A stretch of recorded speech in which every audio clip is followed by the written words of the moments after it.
औज़ुबिल्लाहि बिस्मिल्लाहिर्रहमानिर्रहीम। एहतराम के काबिल हैं दुनिया में जितने लोग, मैं सबको मानता हूँ मगर मुस्तफ़ा के बाद लाखों करोड़ों दरूद मेरे आका सल्लम पर। आज का जो मौजू और जो एक हमने ट्रेंड थोड़ा चेंज करने की कोशिश कर रहे हैं हम, क्योंकि हर वीडियो में मैं अकेला ही होता हूँ और अपनी माहिराना राय देता रहता हूँ। उसमें सवाल भी खुद ही करता हूँ, जवाब भी खुद ही देता हूँ। लेकिन आज कुछ ऐसा सिस्टम लाने का मेरा प्रोग्राम है ताकि मैं जो बोल रहा हूँ तो उस पर कोई आगे से मुखालफत में कोई एतराज़ करने वाला आदमी भी होना चाहिए। और इसी तरह मेरे साथ मेरे दो दोस्त, बहुत ही प्यारे दोस्त और एजुकेशनिस्ट हैं माशाल्लाह, काफ़ी पढ़े लिखे आदमी हैं, यंगस्टर भी हैं। और जैसा कि आपको पता है कि मैं ज़्यादातर यंगस्टर के बारे में बोलता हूँ, तो आज मैं उन यंगस्टर की राय ले लूँ कि वो इस बारे में क्या कहते हैं। तो मैंने जो टॉपिक आज चुना है वो उस टॉपिक है पाकिस्तान इंडिया, पाकिस्तान भारत, दोनों का मवाजना कि कौन बेहतर जा रहा है किस शोबे में। तो शोबे ज़्यादातर हम एजुकेशन पे बात करेंगे या आईटी टेक्नोलॉजी वगैरह पे बात होगी, मुईशत पे बात होगी, सियासत पे बात होगी, फ़ौज पे भी थोड़ी सी बात कर लेंगे और साथ साथ हम क्रिकेट पे भी बात करेंगे। तो सबसे पहला सवाल जो है मैं वो अपने ये सर से करता हूँ, अपना असद साहब से, कि ये क्या है एजुकेशन का निज़ाम किसका बेहतर है, पाकिस्तान बेहतर जा रहा है या इंडिया बेहतर जा रहा है। तो उसके बारे में भी इनकी ज़हन में जो भी है वो अपनी राय का इजहार करेंगे। असद साहब प्लीज़। जी सर, बहुत शुक्रिया सर। मुझे ऐसा लगता है कि हम जो पाकिस्तान है ना, ये हम काफ़ी पीछे जा रहे हैं पूरी दुनिया से। तकरीबन हम 50-60 साल पीछे जा रहे हैं। उसकी वजह क्या है? यहाँ पर सारा रट्टे वाला सिस्टम है।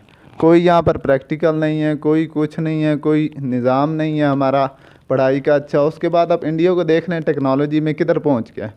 इंडिया में तकरीबन हर जगह पर 5G 4G चल रहा है, लेकिन हमारे पास क्या है?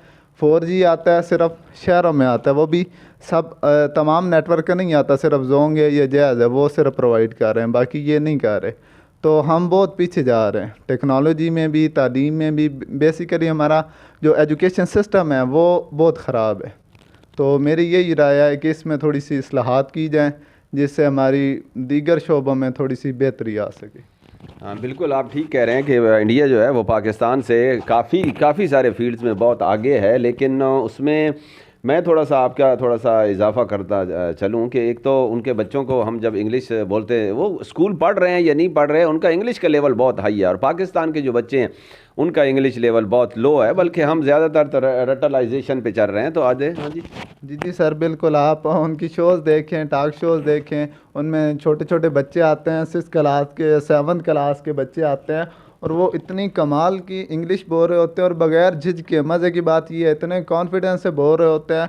और हमारे यहाँ पर आप MA इंग्लिश वाला कोई बंदा भी पकड़ लें तो वो भी अटक जाएगा इंग्लिश बोलते हुए, सोचेगा ज़रा कि मैंने बोलनी कैसे है और कैसे नहीं बोलनी। तो ये फ़र्क बिल्कुल है, वो हमसे आगे हैं इस मामले में। पाकिस्तान जो है वो पहले इंडिया से काफ़ी मैदानों में बहुत आगे था, लेकिन 1970 के बाद मेरा ख्याल में हमें बहुत हम बैक गियर लगा और हम काफ़ी पीछे की तरफ जा रहे हैं। हम सियासत खेल रहे हैं और हमारे जो ये कारोबारी सियासतदान आ गए हैं, इन्होंने भी पाकिस्तान का सत्यानाश किया है। काफ़ी टेक्नोलॉजी में हम पीछे रह गए। मुईशत हमारी आप देखें कि डॉलर्स कहाँ पहुँच गया, उनका डॉलर्स कहाँ है। एक वक्त था कि पाकिस्तान का जो है 2 रुपये, पाकिस्तान का एक रुपया, इंडिया का 2 रुपया। अब ऐसा हुआ है कि इंडिया का 1 रुपया और हमारे 3 रुपयों के बराबर है। तो देख लें, वो आहिस्ता आहिस्ता हमसे, ये देखें दुश्मन ज़रूर हैं लेकिन जो हक़ की बात होगी वो हम ज़रूर करेंगे कि इंडिया हमसे बहुत आगे जा रहा है हर लिहाज से, एजुकेशन के लिहाज से और मुईशत के लिहाज से और टेक्नोलॉजी के लिहाज से। ये मेरी राय है ज़ाती। और कुछ अर्सा पहले हम उनसे आगे थे, लेकिन अभी तो हम बिल्कुल ही डाउन होते जा रहे हैं। तो ये मेरी अपनी ज़ाती राय है। देखते हैं उसामा साहब इस बारे में क्या कहते हैं। जी उसामा साहब। जी, देखा जाए तो पाकिस्तान मार्ज़ वजूद में आया था 14 अगस्त 1947। अगर हम पस मंज़र में जाएँ दोनों अक़वाम की, तो 14 अगस्त 1947 को उन्होंने जब जलसा इजलास बुलवाया तो वहाँ पे जो लॉर्ड माउंटबेटन पहले ही कायद आज़म से इस चीज़ की फरमाइश कर चुके थे कि आप मुझे गवर्नर जनरल बनाएं और ख़ुद वज़ीर आज़म बन जाए, जबकि उन्हें इंडिया का भी गवर्नर जनरल बना दिया गया था, गांधी को नहीं बनाया गया था।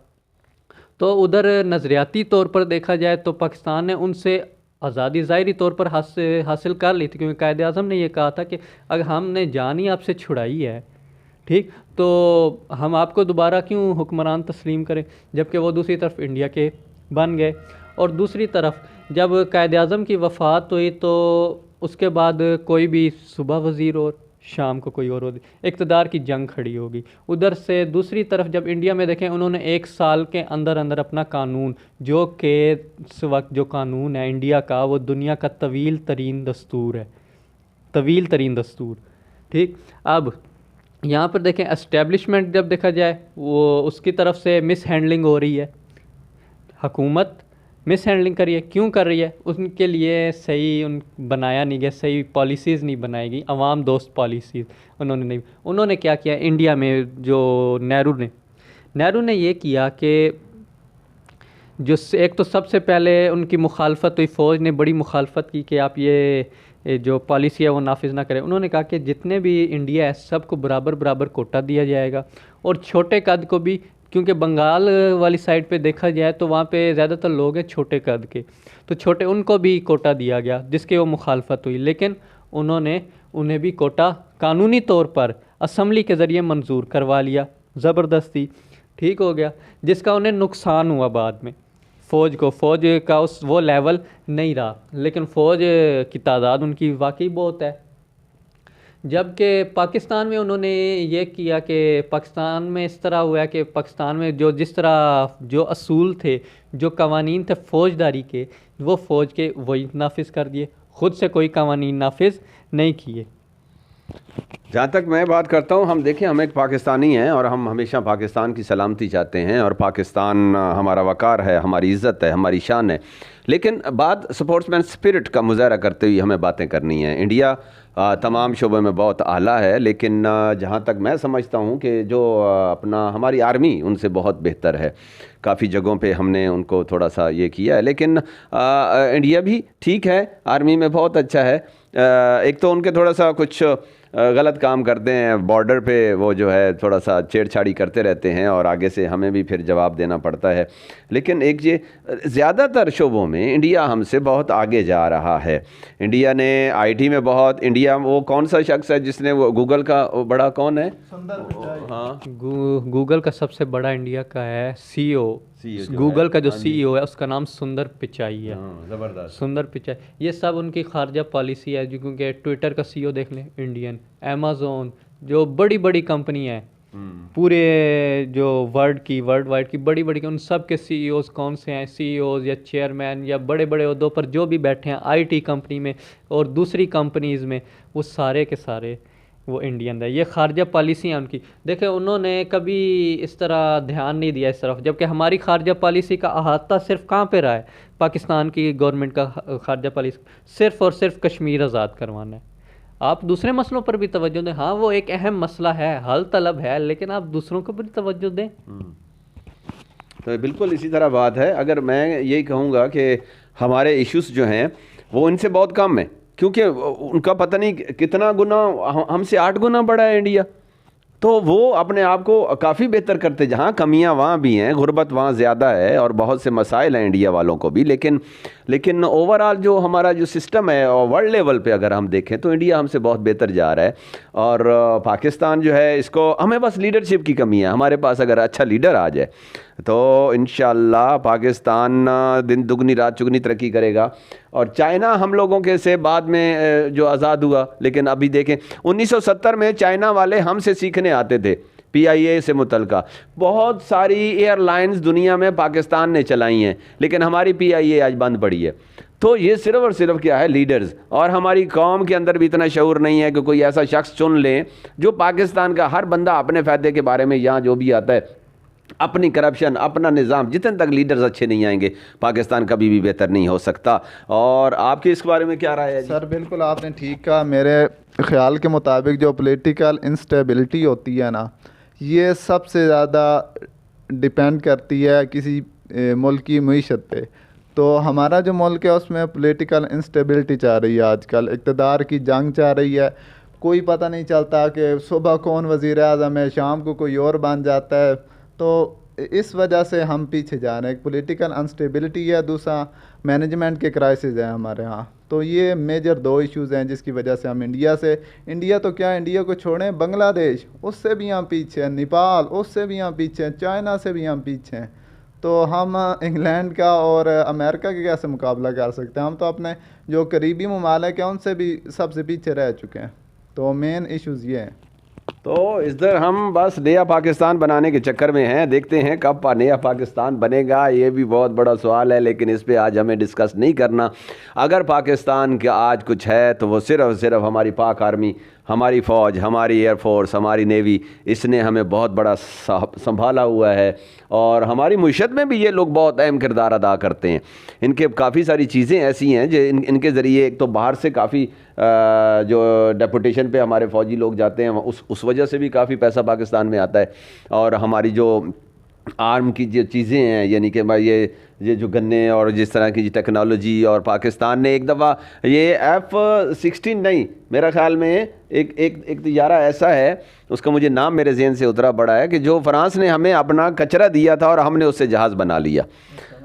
नहीं, F-8 पता नहीं, मुझे उसका नाम जहन में नहीं आ रहा। तो उन्होंने हम वहाँ से कचरा लेके आए और हमने उसको और बना दिया, और उस जहाज़ को अब पूरी दुनिया मानती है कि वो बहुत बड़ा लड़ाका तैयार है। ये भी बड़ी मज़े की बात है।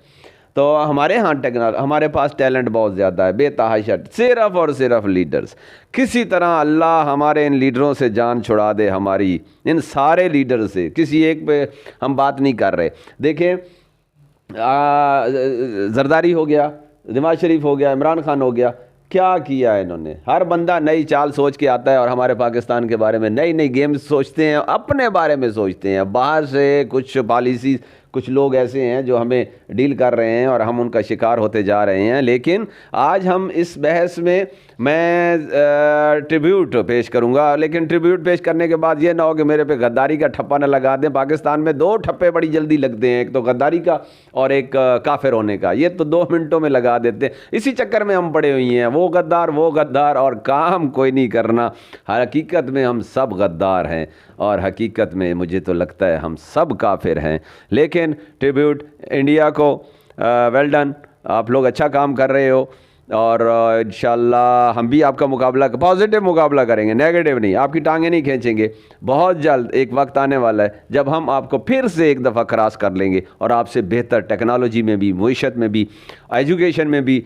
क्रिकेट तो खैर हम बेहतर हैं, क्रिकेट आप भी अच्छे हो, अच्छा खेलते हो, लेकिन आज अच्छा, क्रिकेट के बारे में क्या ख्याल है? नहीं अच्छे क्रिकेट में उनसे। हमारे लाहौर, कराची में बच्चों के पास ग्राउंड ही नहीं है खेलने के लिए। पूरा इतना बड़ा कराची शहर है, उसके अंदर टोटल 10 से 15 ग्राउंड है। कहाँ खेलेंगे बच्चे? गलियों में खेलेंगे तो क्या होगा, वो आपको पता है क्या होगा। तो ग्राउंड नहीं प्रोवाइड कर रही गवर्नमेंट, और काफ़ी ऐसी फैसिलिटीज़ हैं जो हुकूमत को प्रोवाइड करनी चाहिए लेकिन नहीं कर रही। टैलेंट हंट के जो प्रोग्राम्स होते हैं वो उस तरह से नहीं चला रहे जिस तरह इंडिया में है। इंडिया की A टीम है, B है, C है, उनकी 2-3 टीम्स हैं। वो जब मैच होता है ऑस्ट्रेलिया के ख़िलाफ़, इंग्लैंड के ख़िलाफ़, तो अपनी अच्छी टीम भेजते हैं। जब जिम्बाब्वे के साथ सीरीज़ होती है, नीदरलैंड के ख़िलाफ़ होती है, तो उनकी एक और टीम है, वो उसको भेजते हैं। तो हमारे पास तो टोटली एक टीम है, हम उनसे सर बहुत पीछे हैं। IPL देख लें, IPL के अंदर जो A कैटेगरी का, जो सबसे अच्छी कैटेगरी का प्लेयर है, प्लाटीनम कैटेगरी का, उसको 16 करोड़ रुपया देते हैं, और पाकिस्तान में PSL के अंदर वो 3 करोड़ दे रहे हैं। कोई मुआवजा नहीं है हमारा उनसे। वो क्रिकेट में भी हमसे आगे हैं, कोई बराबरी नहीं है हमारी उनसे।